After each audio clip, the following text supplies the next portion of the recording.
Championne recrute plus de 80 collaborateurs à Chevillon.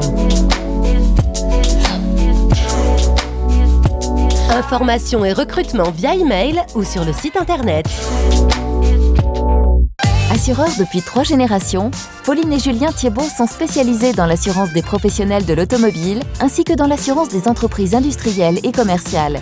Le cabinet Thiebaud-Champenois accompagne également les particuliers. Pour plus d'informations, rendez-vous au sein de l'agence Abeille Assurance.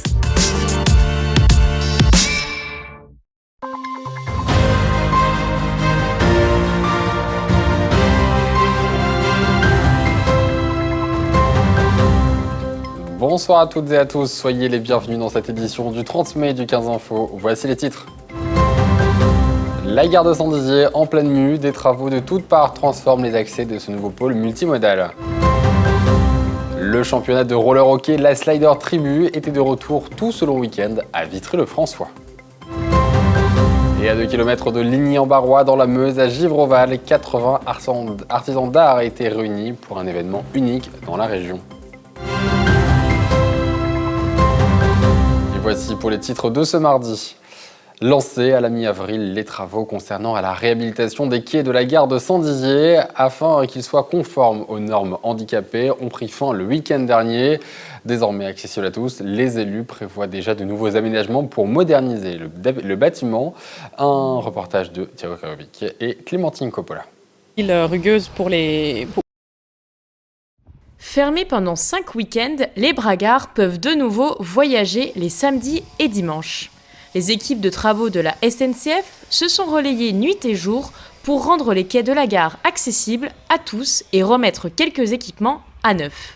On a dû démolir entièrement les quais pour pouvoir les refaire à neuf, mettre en place ces fameuses dalles podotactiles rugueuses pour les personnes non-voyantes. Et puis on en a profité pour refaire du coup tous les assainissements de quais, les éclairages, pour avoir des niveaux d'éclairement suffisants pour toute la bonne visibilité des voyageurs. Coût des travaux, 4 millions d'euros financés par l'État, la région Grand Est et SNCF Gare et Connexions. Une rénovation qui succède à l'aménagement de cette plateforme multimodale permettant de regrouper tous les moyens de transport en un seul lieu. Aujourd'hui, en effet, la modernité que nous voulons dans Saint-Dizier et le fait que le cheminement piéton soit amélioré, eh bien, il passe par ces étapes-là. Améliorer l'accueil s'agissant des transports SNCF et aussi améliorer l'espace public. Cette volonté de transformer le pôle de la gare ne date pas d'hier. En décembre 2010, un plan de financement avait été voté avec des premiers travaux prévus fin 2011. Finalement, la première phase a réellement débuté en mars 2022. 11 ans plus tard, les habitants sont satisfaits du résultat.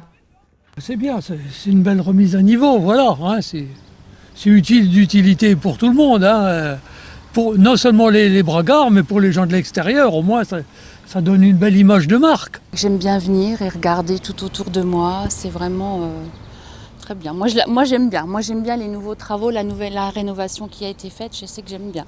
Je trouve que c'est plutôt bien, vraiment, parce qu'il y en avait vraiment besoin de ces travaux. On a besoin que ça soit propre et sans trous, sans tout ça. Et là, ça va être très très propre. Donc on est heureuse et heureux pour nous tous. Prochaine étape, la municipalité prévoit cet été d'installer du mobilier urbain devant la gare avec une fontaine Wallace, une fontaine Montier-Anderre ainsi que des bancs à l'effigie du sculpteur Guimard afin d'en faire un showroom à ciel ouvert. Direction Vitry-le-François à présent, l'Upper Puck, ce célèbre tournoi de roller hockey organisé par le club local, la Slider Tribu, était de retour ce week-end pour sa 14e édition. 170 joueurs venus de toute la France et bien au-delà se sont donné rendez-vous pour passer un moment convivial au sein de cette fin de saison. Au fil des ans, l'événement de renommée internationale s'est imposé comme le plus gros tournoi français. Angélique Boilet.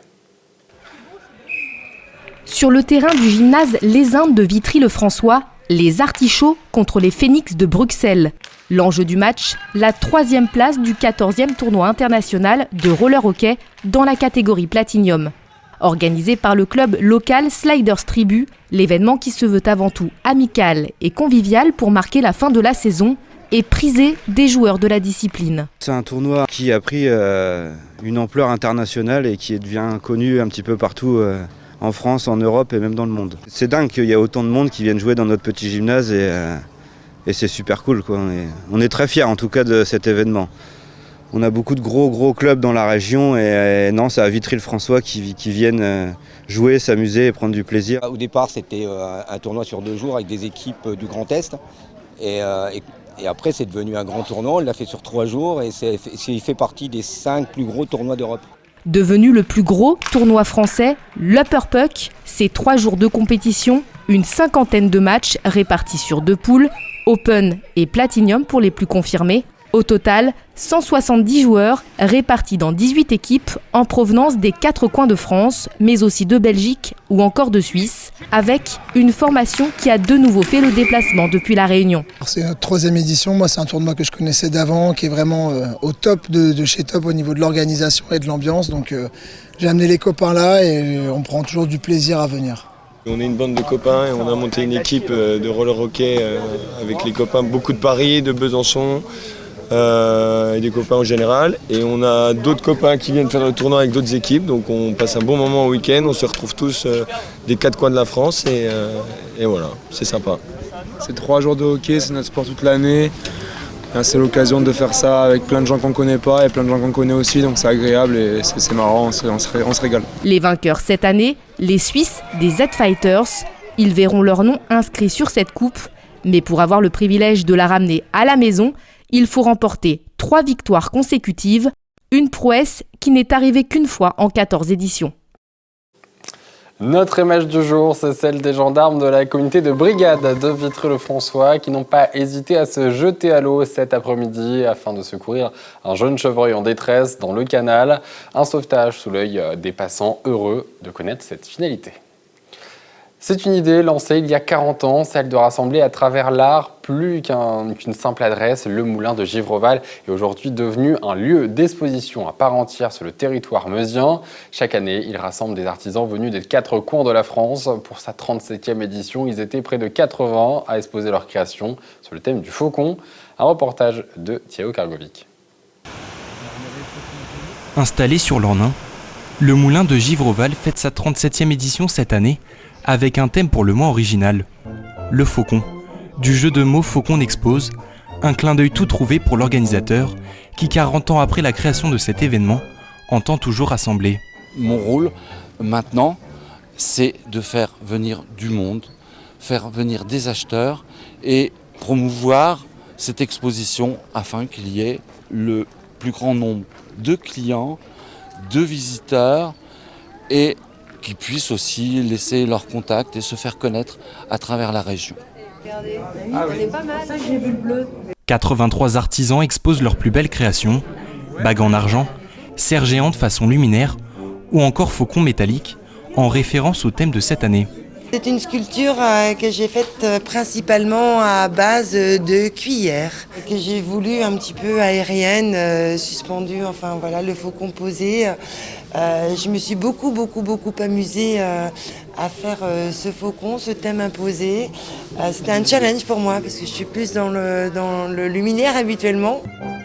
Un peu plus loin, sous une hâte, les visiteurs s'attroupent autour du travail en tôle d'acier de Grangy. Cet artiste, habitué de l'événement, revient chaque année pour les mêmes raisons. Autant pour l'accueil, et on est pratiquement garanti quand il fait beau, que ça sera très populaire, qu'il y aura beaucoup de visiteurs. Et pour cause, cette exposition géante rassemble plusieurs milliers de visiteurs par an. Sculpteurs, potiers, le savoir-faire des artisans ou encore les producteurs locaux continuent inlassablement d'attirer le public. Il y a vraiment des belles choses à voir et puis tout est fait main, tout est fait par les artisans, c'est vraiment un super moment, un super week-end. Sous le soleil, c'est sympa, les artisans, tout ça, tous les ans c'est super, l'étape obligée. Et cet oiseau, lui, eh bien... Pour parachever le tout, un dernier instant suspendu avec un spectacle de vol de rapaces qui viennent clore le spectacle d'un week-end savoureux.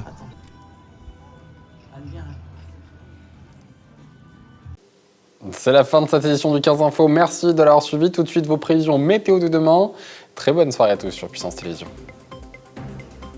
Toute l'actualité qui vous concerne, à voir et à revoir dès maintenant sur puissancetélévision.fr et sur notre application mobile.